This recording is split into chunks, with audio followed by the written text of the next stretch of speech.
Halo semuanya, jumpa lagi dengan Awan Cai di sini, pelatih konsultan pajak pertama dan satu-satunya di Indonesia. Oke. Hari ini kita bahas mengenai kasus dugaan penipuan Bapak MT ya, Bapak Mario Teguh. Jadi kita sebut aja namanya ya teman-teman ya, karena kan sudah terbuka di mana-mana ya. Dugaan teman-teman ya, baru dugaan. By the way, disclaimer dahulu teman-teman ya, bahwa isi video ini bukanlah saran profesional untuk Anda semua ya teman-teman. Jika ada informasi yang salah di video ini, langsung lu komentar aja di bagian komentar ya teman-teman. Oke, yang pertama adalah gue mau bahas mengenai motivator ya. Motivator adalah sebuah bisnis teman-teman, kita mesti paham itu ya. Pertama-tama bahwa standing point gua dulu nih ya, atau legal standing gua ya, bahwa I have no problem with both of them ya. Dari dua pihak yang bermasalah ini, gua tidak punya masalah dengan mereka, gua respect dan senang dengan Bapak Mario Teguh ya.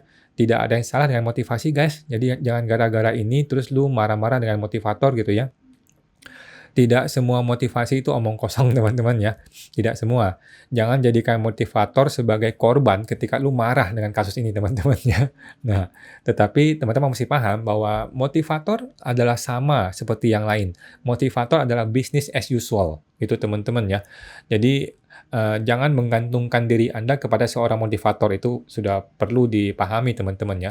Jadikanlah motivator itu ibaratnya seperti seorang guru gitu loh, seperti seorang guru kan. Dia kasih lu ilmu, ya udah selanjutnya lu mengelola dan memahami ilmu ini untuk lu bikin keputusan sendiri terhadap hidup lu gitu teman-teman ya. Nah, intinya maksud gue gini, lu boleh benci MT secara personal, tetapi motivasinya tetaplah sesuatu motivasi yang bagus. Itu maksud gua guys ya. Ibaratnya sebongkah emas kalau dipegang oleh seorang pembunuh, ya tetap aja dia emas bernilai gitu teman-teman ya. Ibaratnya motivasi atau prinsip-prinsip motivasi yang bagus disampaikan oleh seorang penipu ataupun bukan penipu sama bagusnya gitu teman-teman ya. Nah, dan gue juga tidak kenal dengan Ibu Syarah dan suaminya ya. Gue tidak ada di pihak manapun sebenarnya. Tapi gue sebenarnya tujuan video ini adalah untuk berusaha membuat bagaimana hidupnya Ibu Syarah tuh lebih damai gitu sebenarnya. Tujuannya seperti itu ya teman-teman. Nah, kita mau bahas masalahnya apa dulu nih. Sepemahaman yang gue tahu, gue nggak ngikutin sebenarnya. Gue tidak ngikutin yang begini-gian, teman-teman. Cuman gue berusaha untuk research dan tahu sedikit lah ya. Yang gue tahu, Ibu Sarah mempermasalahkan ini. Yang pertama, adanya janji palsu alias one prestasi gitu ya. Di mana janji mengembangkan bisnisnya, kemudian dengan kasih contoh ada klien-klien yang lain, apa tuh, Net 89 atau apa itu, gue tidak tahu itu apaan. Kemudian memberi kalkulasi perhitungan matematis yang semuanya katanya itu penipuan gitu ya. Kemudian dijanjikan pakai ratusan ribu cabang, dijanjikan punya omset bermiliar-miliar, mandi ditumpukan uang 25 miliar, tidur ditumpukan uang 900 miliar gitu ya. Nah, jadi ada one prestasi di situ yang kemungkinan akan diarahkan. Ada penggelapan ataupun penipuan ya. Kemudian tarif konsultasi 18M berubah jadi 5M, dicicil 40 kali, bayar kemudian dia sudah transfer 1,2M katanya. Dan tidak ada konsultasi yang diberikan ya. Ini menurut Ibu Sarah. Kemudian ada makan mewah, ada tiket pesawat mewah dan lain-lain sebagainya. Intinya ada dugaan penipuan dengan tidak diberikan apa yang dijanjikan, tetapi sudah keluar uang banyak. Dijanjikan seperti itu yang gue tangkap ya. Sekarang di mana unsur pidananya? Ini perdata kalau nggak salah ya, perdata ya. Di mana unsur dugaan penipuan atau penggelapannya? Terjadi one prestasi ya, tidak sesuai janji. Kemudian kembali lagi teman-teman, kita mesti kembali kepada surat perjanjian. Kalau ini perdata, maka lari ke perjanjian ya. Bagaimana isi perjanjiannya? Itu sangat-sangat penting ya. Dan gua dengar bahwa Bu Syarah juga sudah mengatakan bahwa perjanjian pun seolah-olah sudah disetting untuk menguntungkan pihak MT. Yang katanya seperti itu ya. Nah, kalau pihak MT bisa membuktikan bahwa perjanjian itu ditandatangani dengan waras tanpa paksaan, maka bisa-bisa MT lolos nih. Bisa jadi MT lolos malah berbalik ke arah Bu Sarah gitu ya. Nah, jadi disinilah akan terjadi perang argumen. Perjanjian lu bagaimana? Perjanjiannya bagaimana? Nah, perang pasal, perang ayat, perang hukum akan terjadi di situ. Bagaimana perjanjiannya? Ya, serta perang duit ya. Salah, mohon maaf ya. Maksudnya perang bukti di pengadilan ya. Oke. Nah, sekarang pendapat gue untuk Mbak Syarah ya. Jadi ini dari hati gue terdalam, gue pengen sampaikan ini kepada Mbak Syarah, yang gue rasa orang-orang lain, teman-teman lu yang lain tidak sampaikan hal ini kepada lu, atau mungkin nggak berani sampaikan ini ke lu ya gitu ya. Saran gue kepada Mbak Sarah dan kepada siapapun sebenarnya yang sedang tertipu oleh penipu gitu ya, maafkan saja dan move on. Oke, maafkan saja dan move on. Sebelum lu marah-marah sama gue, ini gue sampaikan argumennya. Oke, argumen gue seperti ini ya. Yang pertama, yang gue pahami dari kasusnya Mbak Sarah, Bu Sarah itu waktu itu sedang mentalnya down karena rugi trading kalau nggak salah ya. Dia sedang rugi, kemudian dia mentalnya down, kemudian dia didekati atau katanya ya didekati oleh oknum alias MT gitu ya atau istrinya dan sebagainya dan sebagainya dan sebagainya dan terjadilah hal ini. Oke. Satu hal kita mesti pahami, satu-satunya hal yang harus kita lakukan ketika lu sedang emosi atau sedang marah atau sedang mengalami kerugian adalah tenang dan tidak bertindak. Oke, tenang dan tidak bertindak. Itu adalah hal yang paling bagus yang bisa lu lakukan ketika lu sedang emosional. Oke, katanya seorang bijaksana nih ya, never trust your emotion when you are angry. Gitu loh. Jangan percaya pada emosi lu ketika lu marah, karena emosi lu akan mengarahkan lu kepada tindakan-tindakan yang bisa mencelakai lu. Gitu. Oke. Nah, tapi sekarang sekali lagi nih, Mbak Sarah nih, sekali lagi, lu menunjukkan emosi lu di semua podcast lu ya, di semua podcast di mana lu bercerita, lu menunjukkan emosi lu di situ ya, bahkan sampai nangis-nangis dan sebagainya. Oke. Poin gue seperti ini. Dulu ketika lu emosi gara-gara trading, terus lu tidak terkendali dan lu berinvestasi dengan cara yang salah. Betul ya? Itu yang terjadi ya. Nah, kali ini ketika lu emosi juga kepada MT ini dan lu sedang berinvestasi pada cara yang salah. Oke, maksud gua penuntutan hukum. Itu adalah cara yang salah menurut gua. Gara-gara lu emosi, dikobarkan semangat lu oleh orang-orang lain dan lu menjadi berinvestasi pada salah, yaitu penuntutan hukum. Oke. Jadi saran gua begini, segera maafkan saja dan lupakan saja. Let it go. Oke, lu ini masih sehat, lu masih cantik, baik hati, berdua ya, sehat dan semangat dan orang pintar, orang sukses, tubuh lu masih lengkap, masih bisa aktif bekerja ya. Mending lu manfaatkan waktu lu untuk bekerja keras gitu ya. Banyak orang ditipu kok, di dunia ini banyak orang ditipu ya. Tetapi selain ditipu, banyak orang ditipu plus dibunuh dan sebagainya gitu loh. Banyak orang mengalami hal itu ya, udah ditipu, dicelakain lagi dan lain-lain ya.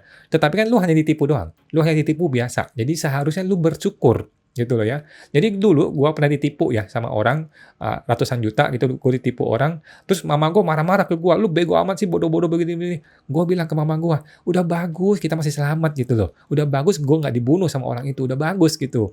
Jadi kita harusnya bersyukur ditipu tapi nggak diapa-apain gitu. Itu pendapat gua yang membuat mama gua diam waktu itu ya. Nah, jadi gua juga pernah mengalami itu dan gua rasa jalan terbaik yang bisa dilakukan oleh seorang yang ditipu adalah memaafkan dan move on, gitu ya. Nah, dan gue menjadikan pelajaran hidup gue itu sebagai pelajaran berharga gitu. Anggap aja lu sekolah gitu, anggap aja lu sekolah harga sekolah 5 miliar, 5 miliar gitu ya. Anggap aja gitu, Mbak Sarah ya, lu sekolah harganya 5 miliar. Itu yang mesti lu anggap gitu ya, mesti lu pikirkan gitu. Kalau lu tidak mengambil pelajaran berharga ini, yang 5 miliar sudah hilang ini, maka lu mungkin akan keluarkan another 5 million untuk uang sekolah lagi. Gitu, hati-hati ya, video ini buat lu hati-hati. Mungkin orang-orang nggak kasih tahu ini ke lu gitu, tapi hati-hati. Lu sudah kehilangan 5 miliar, kalau lu nggak ambil pelajarannya, lu bisa kehilangan 5 miliar lagi untuk sekolah lagi. Oke? Mudah-mudahan lu mengerti maksud gue ya, Mbak Sarah ya. Oke? Jadi yang pertama adalah memaafkan. Hidup lebih damai daripada lu meladeni kasus yang berkepanjangan ini. Kasus ini nggak bisa cepet, teman-teman ya, dan Mbak Sarah ya. Kasus ini akan melelahkan sekali bagi lu. Lebih baik lu maafkan dan lu hidup dengan damai. Oke? Kemudian lu move on. Lu fokus pada bisnis. Lu orang hebat, lu orang pintar nih. Lu berdua nih orang jago nih, jagoan kan di dunia bisnis ya. Lu bisa mengalihkan pikiran lu untuk mencari uang lebih banyak lagi. Bahkan lu bisa double, triple dari uang yang sudah lu kehilangan itu daripada lu fokus kepada emosi lu ini. Oke? Yang ketiga, uang lo itu kalau sudah dapat, lo investasikan ke instrumen yang aman, Mbak Sarah ya, dan suami dan teman-teman semua di mana Anda berada. Contohnya seperti SBN, deposito di bank dan lain-lain gitu. Udahlah, jangan investasi di tempat yang aneh-aneh seperti itu. Ya, investasikanlah kalau sudah ada uang ke instrumen yang aman seperti SBN atau bank deposito. Beres. Oke? Nah, kemudian argumen gue yang kedua. Gue nonton ya videonya Deddy Corbuzier tentang Mbak Syara, tiba-tiba gue dapat di handphone gue gitu, dan gue nonton dari awal sampai habis. Gue tonton karena menarik juga nih ya Ibu Maria Teguh ya kasusnya ya. Setelah gue lihat komentarnya. Gue lihat komentar orang-orang, kan banyak orang komentar tuh. Komentar pertama yang gue lihat adalah ada orang berkomentar, Mbak ini terlalu ambisius, terlalu dominan, terlalu aktif gitu ya. Jadi kelihatannya banyak orang mengkritik mengkritik ibaratnya jiwanya si ibu ini, si Mbak Syara ini terlalu semangat, terlalu ambisius. Oke? Yang mana justru ambisiusme inilah sifat dia yang inilah yang menjadi bahan untuk dicelakai oleh orang, gitu ya. Nah, sebenarnya ini hal yang bagus teman-teman. Sebenarnya jadi orang yang punya ambisi itu bagus ya, bagus sekali gitu. Dalam bisnis apalagi ya, ini sangat-sangat diperlukan semangat, perlu optimisme, perlu antusiasme gitu. Tetapi sekaligus ini jadi kelemahan lu. Jadi kelemahan lu, yang mana sudah berhasil dimanfaatkan oleh orang yang diduga menipu lu ini, gitu ya. Ya, kayak akhirnya lu kehilangan 5 miliar katanya ya. Katanya nih ya, lu kehilangan 5 miliar. Jadi suatu sifat antusias, semangat yang menjadi kekuatan lu sekaligus jadi kelemahan yang dimanfaatkan oleh orang yang membuat lu kehilangan 5 miliar. Oke? Modusnya gampang, modusnya sederhana, yaitu membuat lu yakin bahwa keputusan lu mengeluarkan uang adalah keputusan yang tepat. Itu tugasnya si penipu, ya kan? Dia membuat lu yakin bahwa mengeluarkan uang sekian adalah keputusan yang tepat. Itulah tugasnya si penipu. Oke? Padahal resikonya adalah lu kehilangan uang, gitu ya. Uang lu nggak kembali, yang sudah terjadi, gitu ya. Nah, anehnya nih yang gua pahami ya, nggak tahu benar apa enggak, anehnya nggak ada nih teman-teman lu yang menyarankan untuk berdamai. Gue nggak tahu nih, ada nggak teman lu menyarankan untuk berdamai? Semua orang ketika mendengar, wah kehilangan 5 miliar, langsung emosi, langsung marah, langsung pengen menuntut perdata ataupun pidana gitu ya. Nah, nggak ada yang saranin, udahlah damai, maafin aja gitu ya. Atau gue nggak tahu ya, mungkin ada teman-teman lu yang nyaranin gitu, gitu. Belum ada orang seperti gua yang menyarankan, udah deh Mbak Sarah, maafkan dan move on gitu ya, ambil pelajaran hidupnya, gitu ya. Podcast yang gua tahu, yang gua lihat dari lu itu, dari Deddy Corbuzier dan sebagainya, itu hanyalah business as usual ya. Lu mesti paham nih Mbak Sarah, para podcast itu adalah business as usual. Currency dari podcast atau konten digital content adalah jumlah viewer ya. Currency-nya itu bukanlah helping you solve your problem. No ya. Jadi currency mereka adalah jumlah penonton, bukanlah bagaimana membantu lu menyelesaikan masalah lu. Itu yang mesti lu pahami ya, Mbak Sarah gitu. Jadi orang-orang ini wajar kalau dia memberi makan terhadap ego lu, memberi makan terhadap emosi lu. Itulah yang dikerjakan oleh teman-teman di podcast-podcast ini yang gue lihat ya, mereka-mereka itu. Mereka kasih makan kepada ego lu, sehingga lu makin yakin, wah gue menuntut sudah betul nih. Gue menuntut perdata pidana sudah betul nih ke si MT nih. Memang jahat tuh orang tuh. Memang semua orang kasih tahu lu itu untuk kasih makan ke ego lu. Supaya lu merasa bahwa tindakan itu betul. Itu teman-teman ya. Nah, argumen gue yang ketiga. Sekarang terjadi hal yang sama dengan yang lu sedang alami itu. Bagaimana maksudnya? Lu ini sedang dalam sebuah proses di mana semua orang menyoraki lu dan memberi lu semangat. Ayo dong cari keadilan. Ayo dong hajar. Ayo dong tuntut aja tuh orang. Sampai terduga penipu ditangkap. Kalau perlu dipidana dan sebagainya. Dan pasti uang lu dikembalikan. 5M itu pasti kembali dan sebagainya. Gitu ya. Nah, sambil diberi keyakinan ini, sambil orang-orang ini memanfaatkan sifat antusiasme lu tuh. Tuh, Mbak Sarah, ya. Mereka ini mungkin juga sedang mengambil uang lu. Kan kita nggak tahu ya, gue nggak tahu ya, apakah uang lu sedang keluar saat ini. Saat ini nih, apakah uang lu sedang keluar atau lu gratis ketika lu menjalankan proses ini semua. Oke? Mungkin lu sudah keluar uang yang banyak, gue nggak tahu ya. Ya, tapi kali ini teman-teman, kali ini Mbak Sarah, lu nggak bisa lagi mengatakan ini penipuan. Gitu ya, karena kali ini benar-benar lu keluarkan uang untuk keperluan lu, gitu ya. Lu nggak bisa bilang, gue sudah bayar pengacara nih sekian miliar nih penipuan tuh. Lu nggak bisa ngomong gitu kepada seorang pengacara, nggak bisa ya, Mbak Cara. Oke? Nah, pertanyaan gue adalah, apakah kali ini lu keluarin duit itu, mereka itu sebenarnya betul-betul peduli untuk bantuin lu? Coba lu pikir, gitu ya. Ataukah mereka ini business as usual? Ya?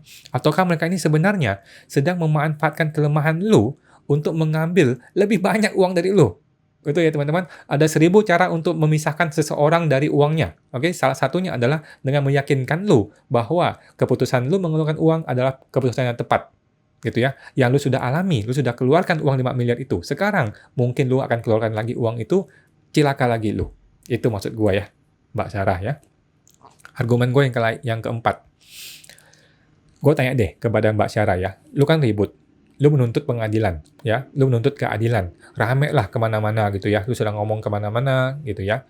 Pertanyaannya, seberapa lu itu rame-rame ke podcast, rame-rame ceramah apa sumpah serapah di mana-mana, apakah karena lu yakin uang 5 miliar lu bakalan balik? Ya, ataukah karena lu itu hanya pengen memuaskan ego pribadi lu saja? Ya, karena lu marah, karena lu emosi, lu luapkan itu semua di media sosial dan di podcast-podcast orang-orang gitu ya. Lu ini sedang menuntut keadilan atau sedang menjadi budak dari emosi lu. Lu mesti pahami itu teman-teman ya. Nah, si Mbak Sarah ya. Mbak Syarah ya. Lu mesti pahami. Lu ini sedang menuntut keadilan karena lu yakin itu bakal dapat keadilannya, uangnya bakal balik, atau lu sedang menjadi budak dari emosi lu. Karena semua orang lagi ngebakarin lu nih. Lu nih ibarat bensin yang mudah terbakar gitu. Dan orang-orang itu bantuin lu ngebakar. Terbakarlah lu. Gitu ya, Mbak Syarah. Tapi itu analogi ya, teman-teman ya. Nah, argumen gue yang kelima. Lu laporin dia nih, Bapak MT nih. Dia juga laporin lu nih. Yang gue pahami ya, kalau nggak salah gue juga dengar dia juga ngelaporin lu gara-gara pencemaran nama baik atau nggak salah gitu ya, atau apa gitu. Nah, pertanyaan gue, apakah lu kira ini akan berakhir dengan baik-baik saja sesuai keinginan lu? Coba lu pikir ya. Apakah saling menuntut ini, lu tuntut dia tuntut lu ini akan berakhir baik-baik saja sesuai dengan harapan lu? Oke? Lu kan punya uang nih. Lu punya uang, dia juga punya uang. Ya toh, kalian berdua bukan orang miskin nih dua-duanya nih, sama-sama orang punya uang. Apalagi dia sudah pegang uang lu yang katanya 1,2 miliar yang sudah ditransfer. Dia sudah pegang uang lu ini. Ya kan? Lu kira uang itu dipakai buat apa? Coba lu pikir. Ya, tentu saja hal pertama yang dia lakukan pakai uang lu ini adalah untuk melawan balik lu. Alias untuk, ya lu tahu sendiri lah. Ya kan? Nah, jadi menurut gua jangan harap uang ini bakalan balik. Justru uang ini akan digunakan untuk menghantam lu. Gitu loh. Uang lu sendiri nih, uang lu sendiri yang sudah lu transfer, yang lu harapin balik, justru akan dia pakai untuk mencelakai lu. Gitu. Oke? Nah, oke. Nah, jadi uang yang lu sudah investasikan ini, yang sudah lu mengalami kerugian ini, justru lu akan bayar lebih lagi dan justru akan dipakai untuk membalas lu, gitu ya. Nah, sedangkan lu pakai uang siapa untuk bayar pengacara dan lain-lain. Pakai uang pribadi lu dong, nggak mungkin lu minjam lagi dong, ya kan? Nah, jadi apa lu pikir gitu ya, hukum di negeri ini akan dengan mudahnya ngikutin maunya lu? Atau yang lain? Gitu Mbak Syarah. Coba lu pikir ya. Coba lu baca deh berita-berita di nasional di mana-mana gitu ya. Bagaimana sih hukum di negeri ini, terutama untuk kasus-kasus perdata seperti ini ya. Dan kasus-kasus yang melibatkan orang-orang kaya gitu ya. Coba lu pelajari gitu ya. Nah, argumen gue yang berikutnya. Pernah nggak lu melihat kasus yang lain ya, kasus yang lain yang sejenis, yang seperti lu ini ya, yang akhirnya korban dimenangkan dan uangnya kembali? Ada nggak? Oke, jangankan kasus-kasus seperti ini nih, yang 5M gitu ya, bahkan kasus-kasus besar seperti Meikarta, kasus Jiwasraya, kasus investasi bodong, kasus apalagi tuh, Beni Coko dan sebagainya gitu ya. Ada nggak yang duit penuntut betul-betul balik, dimenangkan dan balik duitnya semuanya? Nggak ada teman-teman ya. Setahu gua nggak ada ya. Ada nggak yang kembali? Ada sih yang kembali ya, tetapi dicicil lah, beberapa tahun lah, kemudian tidak full lah, dan sebagainya. Gitu teman-teman ya, Mbak Syarah ya. Sedangkan lu perlu bandingkan dengan stres yang lu alami, waktu yang sudah lu keluarkan untuk ngapa-ngapain ini ya, dan uang yang sudah lu keluarkan untuk mengejar tanda petik keadilan ini. Gitu loh Mbak Syarah. Oke, lu mesti bandingkan itu. Kita kan manusia punya otak ya, kita mesti mikir. Gitu loh. Ya. Ada nggak kasus yang seperti lu ini, yang mana korban yang dimenangkan dan balik uangnya 5 miliar? Gua rasa nggak ada ya. Gua nggak tahu ada atau nggak ya. Tetapi yang pasti, uang lu itu sudah dipakai untuk bayar pengacara untuk melawan lu. Udah pasti itu. Itu teman-teman ya, tapi gue nggak tahu juga sih bagaimana kenyataannya ya. Oke. Nah, argumen gue yang berikutnya. Yang ketujuh, lu kan sudah ngomong nih kemana-mana nih, udah curhat ke podcast-podcast, bahkan ditonton oleh jutaan manusia gitu ya. Mungkin gue rasa lebih dari 10 podcast yang sudah lu datangin mungkin ya. Nah, cuman gue aja yang belum datangin karena kita nggak kenal ya. Nah, gue tahu nih niat lu baik ya, Mbak Syara, niat lu baik, lu pengen membuka kebenaran, lu pengen orang-orang tidak lagi mengalami hal-hal seperti itu dan sebagainya ya. Tetapi kan pihak sana juga bukan orang bodoh dong. Ya, pihak sana bukan orang bodoh, ya kan? Lu kira nih dari semua podcast lu itu yang sudah ngomong berbagai macam sumpah serapah itu, apakah tidak akan ada satu kata pun, kata atau kalimat lu yang bisa dijadikan delik hukum untuk membalikan arah ke lu? Coba lu pikir ya. Nah, saran gue sih jangan terlalu percaya diri deh, ya. Jangan terlalu percaya diri, lu mesti ingat lu hidup di mana. Kita ini di Indonesia, Bro, ya. Kita ini di Indonesia ya, sister Syara, ya. Jangan sampai semua upaya lu yang niat baik ini untuk mencari keadilan dan sebagainya justru nanti menjadi berbalik arah, gitu. Menjadi berbalik arah justru menuju kehancuran lu yang lebih dalam. Itu yang gue tidak mau ya. Jangan hanya karena nafsu keinginan lu, kebencian lu, memberi makan rasa amarah benci lu. Kemudian nanti malah lu yang celaka. Menurut gue sih gitu ya. Jangan sampai seperti itu. Oke? Lebih baik waktu yang lu miliki ini, lu pakai untuk merenung. Gitu, merenung ya udah memberikan maaf, menyebarkan kebaikan, kemudian lu bisa hidup tenang. Ya. Memaafkan, lu kan hidup tenang. Gitu. Lu kan hidup damai, let go atas semua sudah hilang gitu. Bukan berarti lu lupakan ya, lu tidak boleh melupakan tetapi lu maafkan gitu. Dan lu mulai fokus cari usaha lagi. Lu mulai fokus kan lu sudah terkenal nih. Lu sudah terkenal, kalau lu memaafkan lu kan lebih terkenal lagi. Gue yakin deh ya. Siapa yang dirugikan 5 miliar dan bisa memaafkan? Mungkin cuma lu satu-satunya nanti ya. Lu akan jadi role model nanti ya bagi orang-orang lain. Dan lu bisa fokus cari duit. Oke? Duit itu banyak, Bro. Ya, Mbak Syara, duit itu banyak tersebar di mana-mana di seluruh dunia ini duit banyak gitu. Tinggal lu mau fokus apa enggak. Kalau lu fokus cari duitnya, lu akan dapatkan. Tapi kalau lu fokus berantem, lu akan dapatkan berantem. Gitu kan? Nah, dan gue tau lu orang pinter ya, Mbak Syara, gue sangat respect ya. Lu orang yang pinter, lu orang yang semangat. Gue yakin dalam waktu yang nggak lama-lama amat, lu akan bisa kembaliin uang 5M itu kok. 5M doang ya. Lu akan bisa kembalikan bahkan double, triple. Yang penting lu fokus pada bisnisnya. Jangan fokus pada urusan-urusan seperti ini. Urusan-urusan yang bikin emosi seperti ini. Ya. Oke. Tetapi kalau lu terus marah, emosi, nggak tenang, nggak damai gitu ya. Bukannya uang 5M balik ya menurut gue ya. Tetapi justru lu akan keluar jauh lebih banyak gitu Mbak Syara. Ya. Tambah penyakit dan lain-lain. Lu kira stres tuh nggak bikin penyakit ya? Lu coba tes darah deh. Kortisol lu berapa tinggi sekarang? Ya, hormon stres ya. Ingat ya Mbak Syara, hidup itu pernah memberi pelajaran ke lu sampai lu kehilangan 5M. Ya, lu harus memahami dan menerima pemahaman pelajaran hidup ini. Kalau lu nggak paham, lu justru emosi berbalik, lu akan kehilangan lebih banyak lagi. Itu yang gue khawatirkan dan gue tidak mau terjadi sama lu. Gitu ya Mbak Syara. Oke. Dan argumen gue yang lain, Bapak MT ini kan motivator ya. Dia kan motivator. Dia itu ahli dalam komunikasi. Oke? Dia sangat berhati-hati dalam berbicara ke publik. Oke? Coba lu perhatikan deh. Dari awal kasus ini sampai sekarang, dia sangat berhati-hati. Dia menempatkan dirinya sebagai victim. Oke? Coba lu dengar pemberitaan dari Mario Teguh gitu ya. Nah, sedangkan lu nih sama seperti gue ini, orang yang biasa-biasa aja nih ya. Lu kan bukan seorang influencer ya. Lu bukan orang yang pernah menjadi pembicara publik selama puluhan tahun seperti Bapak MT gitu ya. Nah, kita ini orang-orang biasa yang tidak terlatih public speaking, yang suka asal ngomong gitu loh. Lu kayak gue ini sama nih, suka asal ngomong gitu ya. Apalagi kalau marah. Kalau lagi marah bisa nangis, bisa marah-marah dan sebagainya gitu kan. Nah, coba lu lihat deh penampilan Bapak Mario Teguh di publik. Ya, jauh lebih tenang, jauh lebih bisa jaga bicara daripada lu. Gitu ya. Nah, gue nggak mau nih, Mbak Syara, gara-gara kasus ini justru berbalik menyerang lu, gitu loh. Yang sudah disiapkan sebenarnya oleh pengacara lawannya gitu ya. Padahal kan lu korbannya ya, menurut lu kan lu korbannya gitu ya. Jadi jangan sampai korban berubah jadi tersangka gitu ya. Yang mana kita sudah tahu nih sering terjadi nih di Indonesia nih ya, korban jadi tersangka. Jadi usahakan lu jangan sampai seperti itu, Mbak Syara ya. Oke. Argumen gue yang lain. Lu masih ingat nggak kasusnya MT dengan anaknya? Yang kalau nggak salah Pak Aryo namanya ya.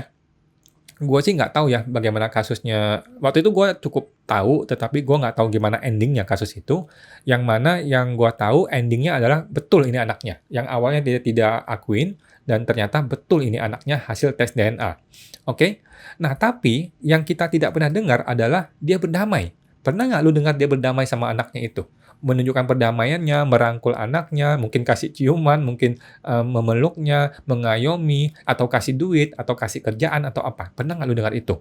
Nggak ada teman-teman ya. Setahu gue nggak ada ya. Gue nggak tahu benar apa nggak. Kalau gue salah tolong di komentar ya teman-teman. Tapi nggak ada Rp1 pun yang dia kasih kepada anak kandungnya. Gitu. Yang dalam rangka perdamaian. Atau ada? Gue nggak tahu. Ya. Tetapi yang gue tangkap seperti itu. Oke? Jadi yang gue tangkap dia ini bukanlah tipe orang yang suka berdamai gitu ya. Dia bukan orang yang suka berdamai dengan lu secara sukarela. Gitu ya. Jadi udahlah, gue rasa lebih baik Mbak Sarah lepaskan ego. Ribut-ribut ini hanya akan beri makan ego lu aja. Gitu ya. Nggak ada manfaat secara nyata yang akan lu dapatkan. Gitu. Apalagi uangnya balik itu mimpi masih jauh. Gitu ya.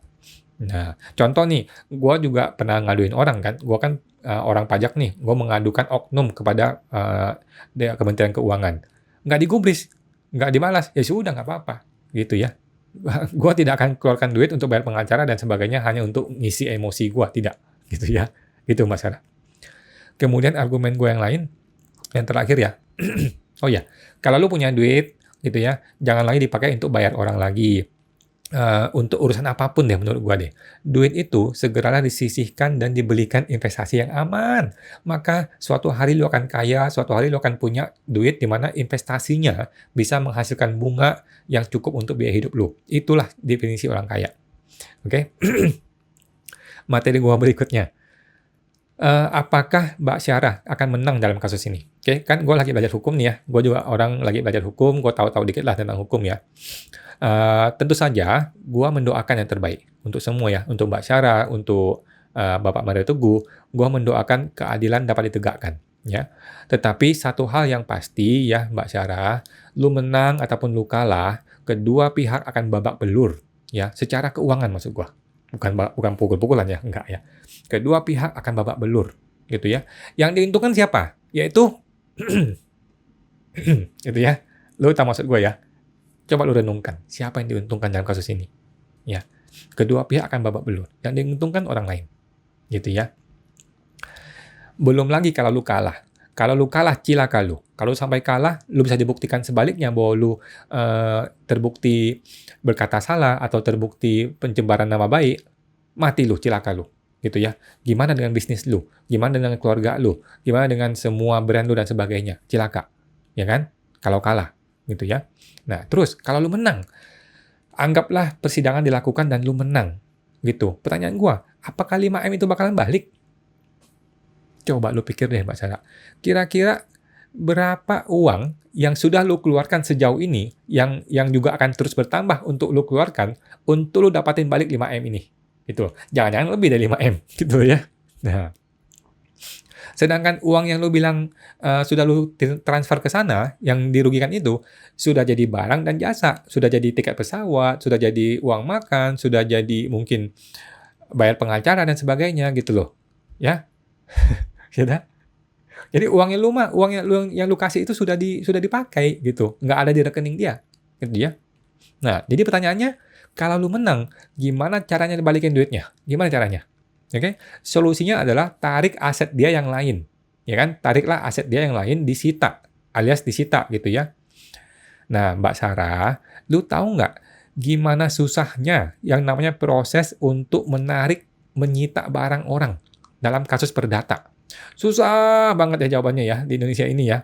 Ya, kita kasih. Coba deh, lu cari kasus yang lain. Lu cari kasus yang lain di mana ada kasus perdata seperti ini dan kemudian dimenangkan, kemudian uang atau barang bisa balik. Di mana kasusnya? Gua ada contoh banyak kasus sih, tapi sejauh ini nggak berhasil ya. Sejauh ini nggak berhasil. Ya, jadi coba cari deh kasus yang lain. Jurisprudensi namanya ya. Jurisprudensi artinya kasus yang lain di mana mirip dengan kasus lu, di mana menang, kemudian betul-betul balik uangnya. Lu cari deh. Nggak ada ya, nggak ada. Mbak Syarah. Gitu. Ya. Gitu.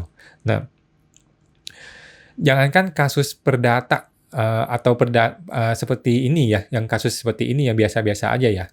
Kan lu kasus biasa ya, oknum dengan oknum ya, A dengan B kan, kasus biasa-biasa aja dong. Kasus pajak aja nih, kan gue orang pajak nih ya. Kasus pajak aja, orang ngutang ke negara nih ya, orang ngutang ke negara, itu susahnya setengah mati mau nyita aset mereka.